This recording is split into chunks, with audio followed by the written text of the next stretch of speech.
नमस्कार, मैं डॉक्टर शरद चंद्र गर्ग हूँ। मैं कंसल्टेंट यूरोलॉजिस्ट हूँ, न्यूट्रिमा हॉस्पिटल, गढ़ रोड।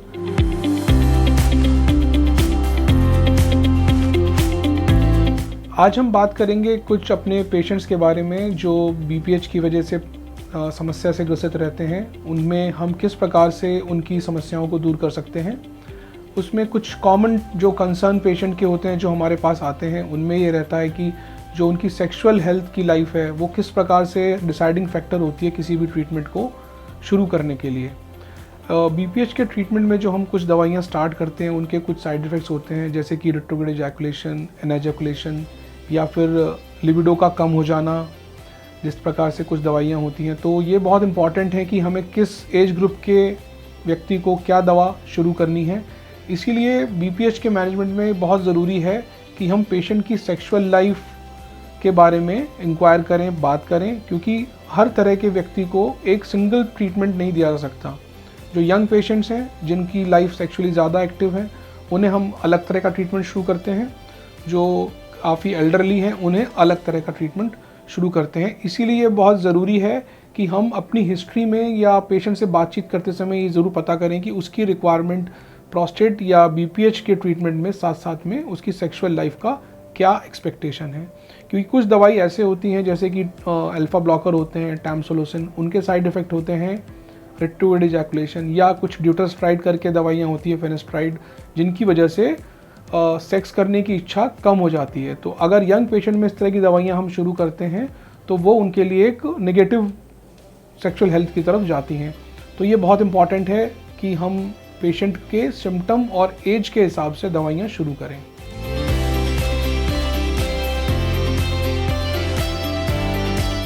क्यों ज़रूरी है जब हम बीपीएच के पेशेंट को ट्रीट करते हैं उसकी सेक्सुअल लाइफ को, सेक्सुअल हेल्थ को इम्प्रूव करना। उसका सबसे बड़ा कारण ये है कि हम चाहे पेशेंट को मेडिकल ट्रीटमेंट दें या सर्जिकल ट्रीटमेंट दें, क्योंकि अगर मान लीजिए पेशेंट इम्प्रूव भी कर रहा है हमारे मेडिकल ट्रीटमेंट से, किसी दवाई से या सर्जरी से, पर उसकी सेक्सुअल हेल्थ या सेक्सुअल लाइफ हैम्पर कर रही है, जैसे कि मान लीजिए वीर्य नहीं निकल रहा, वीर्य का निकलना बंद हो गया है, या तनाव में कमी आ गई है, इच्छा कम हो रही है, तो वो दवाई से या सर्जरी के द्वारा ठीक होने के बावजूद भी वो अपनी लाइफ में खुश नहीं रहेगा। वो एक्सेप्ट करना उसका ट्रीटमेंट को थोड़ा मुश्किल रहता है। इसीलिए ये बहुत ज़रूरी है कि हम अपने ट्रीटमेंट के साथ साथ उसकी सेक्सुअल लाइफ को भी इम्प्रूव करें।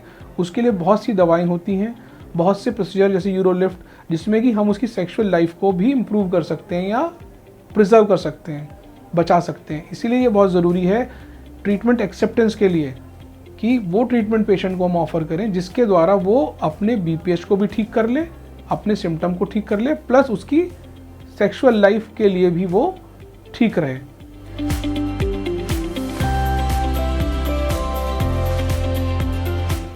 ये बड़ा ज़रूरी है कि जब हम पेशेंट को ट्रीट करते हैं तो उसको ट्रीटमेंट शुरू करने से पहले ही अगर हम उसकी सेक्सुअल लाइफ के बारे में या दवाइयों से होने वाले साइड इफ़ेक्ट के बारे में पहले से ही उसके साथ डिस्कस करके रखेंगे तो मेंटली प्रिपेयर रहता है कि जो ट्रीटमेंट हमने शुरू किया है उससे यही समस्याएं होंगी। अगर उसे बात पहले से पता हो पेशेंट को, तो वो ट्रीटमेंट को ज़्यादा स्टिक कर सकता है या फॉलो कर सकता है, क्योंकि उसको पता है कि कुछ साइड इफ़ेक्ट्स हैं जो होने हैं और वो कुछ समय में ठीक भी हो जाएंगे। इसीलिए ये बहुत ज़रूरी है कि ट्रीटमेंट शुरू करने से पहले, चाहे वो मेडिकल ट्रीटमेंट हम शुरू करें अल्फा ब्लॉकर की फॉर्म में या हम कोई सर्जरी उसको ऑफर करते हैं, तो उनसे होने वाले साइड इफ़ेक्ट के बारे में अगर वो पहले से पता होगा तो वो दवाइयों के लिए ज़्यादा कंसर्न रहेगा, ट्रीटमेंट कंटिन्यू कर पाएगा।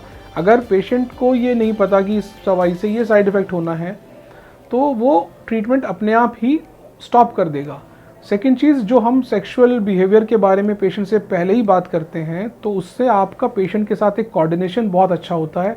पेशेंट आपके ऊपर ट्रस्ट करता है, वो आपसे ज़्यादा अपनी बातें शेयर कर सकता है और हो सकता है उसको समस्याएं लाइफ में बीपीएच के अलावा सेक्सुअल से रिलेटेड भी हो तो एक्सुअल हेल्थ से रिलेटेड भी हम उसको दवाई या ट्रीटमेंट प्रिस्क्राइब कर सकते हैं। इसीलिए ये बहुत ज़रूरी है कि हम अपने पेशेंट से कोऑर्डिनेशन एक बहुत अच्छा करें, सब चीज़ें उसको एक्सप्लेन करके रखें, चाहे वो दवाई का साइड इफ़ेक्ट हो या किसी सर्जरी का साइड इफ़ेक्ट हो। अगर हम पहले से ही पेशेंट को एजुकेट कर देंगे, नॉलेजेबल कर देंगे, तो वो आपके साथ आपके ट्रीटमेंट में ध्यान से, मन से कंटिन्यू कर सकता है, लॉन्ग टर्म तक रुका रह सकता है। अगर उसे कोई समस्या होगी तो वो आपसे आके डिस्कस करेगा, हमसे डिस्कस करेगा, तो हम उस समस्या का निवारण कर पाएंगे। लेकिन अगर उसको पता ही नहीं होगा तो हो सकता है कि वो आपका ट्रीटमेंट पहले ही या बीच में इंटरप्ट करके बंद कर दे, जो कि पेशेंट के लिए भी सही नहीं रहता। तो इसलिए बहुत ज़रूरी है कि हम पेशेंट से कम्युनिकेशन अच्छा करें, कोऑर्डिनेट अच्छा करें उसकी प्रॉब्लम्स के बारे में।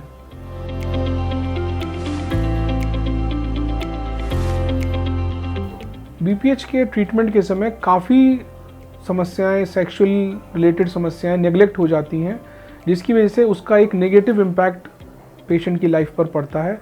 अगर हम सही तरीके से बीपीएच के ट्रीटमेंट करते समय सेक्सुअल लाइफ से रिलेटेड भी समस्याओं को ट्रीट करें तो दोनों का कंबाइंड इफेक्ट या रिजल्ट बहुत अच्छा रहता है, जिससे पेशेंट को सेटिस्फैक्शन ज़्यादा मिलता है। डिस्पाइट कि ट्रीटमेंट से उसको फ़र्क उतना अच्छा नहीं मिला, लेकिन अगर सेक्सुअल लाइफ भी अच्छी हो जाए तो दोनों का एक कंबाइंड इफेक्ट उसे एक फील गुड फैक्टर की अनुभूति देता है और वो लाइफ में थोड़ा दवाइयों से या ट्रीटमेंट से अच्छा रिस्पॉन्स करता है, जो कि पेशेंट के लिए हित में बहुत अच्छा है। इससे अधिक जानकारी के लिए आप अपने निकटतम किसी यूरोलॉजिस्ट से संपर्क कर सकते हैं। Thank you.